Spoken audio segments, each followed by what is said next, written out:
vient bientôt, donc j'avais envie de faire une vidéo un peu spéciale pour célébrer le temps des fêtes. Et beaucoup de personnes vont faire un calendrier de l'Avent avec du chocolat.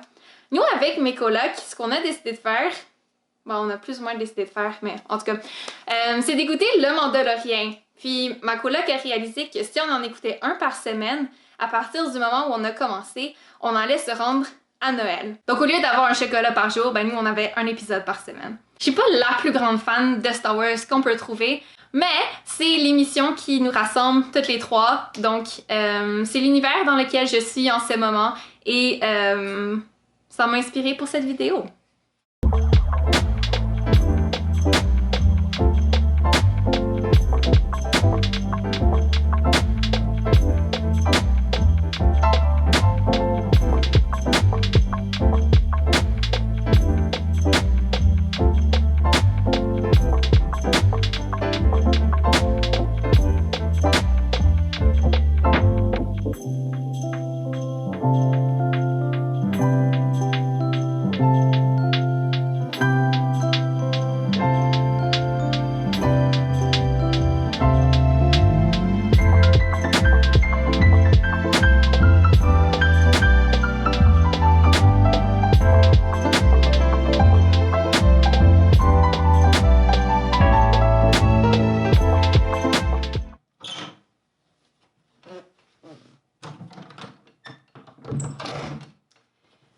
Je te parle de bébé Yoda, mais en fait, ce que j'avais vraiment envie de parler aujourd'hui, c'est d'Anakin.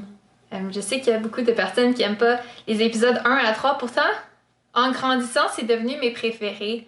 Et ça, entre autres, parce que il y a Anakin dans ces épisodes-là. Et je trouve que c'est un personnage avec lequel c'est le plus facile de s'identifier. Parce que c'est vraiment un être humain, parce que il y a beaucoup de faiblesses, il y a beaucoup d'émotions, puis il sait pas comment les gérer.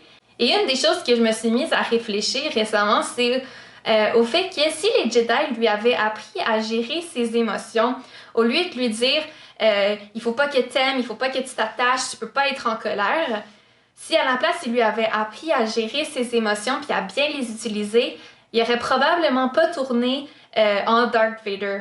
Bon, il n'y aurait pas eu d'histoire non plus après, mais s'il avait réussi à les gérer, peut-être qu'il aurait été un vraiment bon Jedi, plutôt que si on lui avait toujours dit « Arrête d'avoir les émotions que t'as ».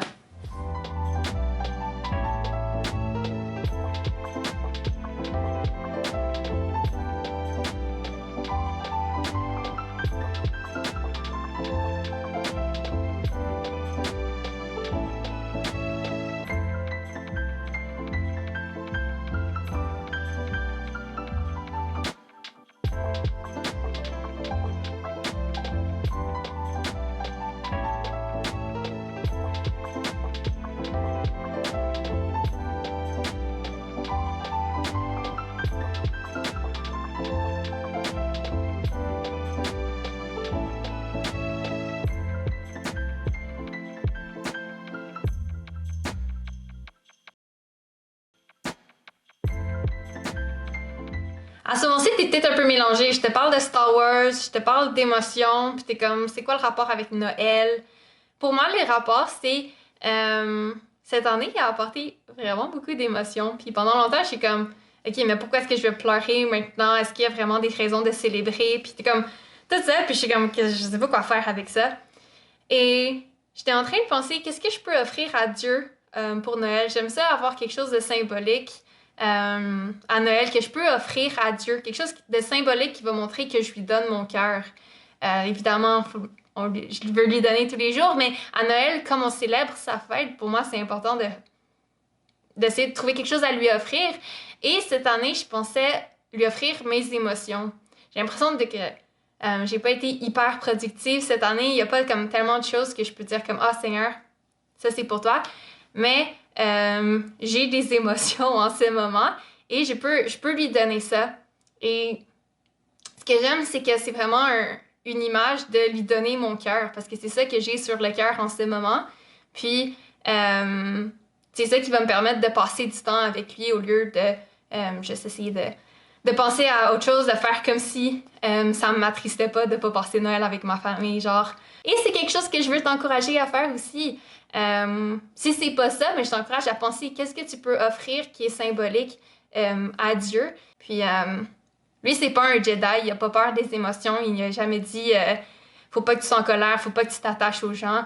Puis il est là, puis il veut nous aider à apprendre à vivre avec.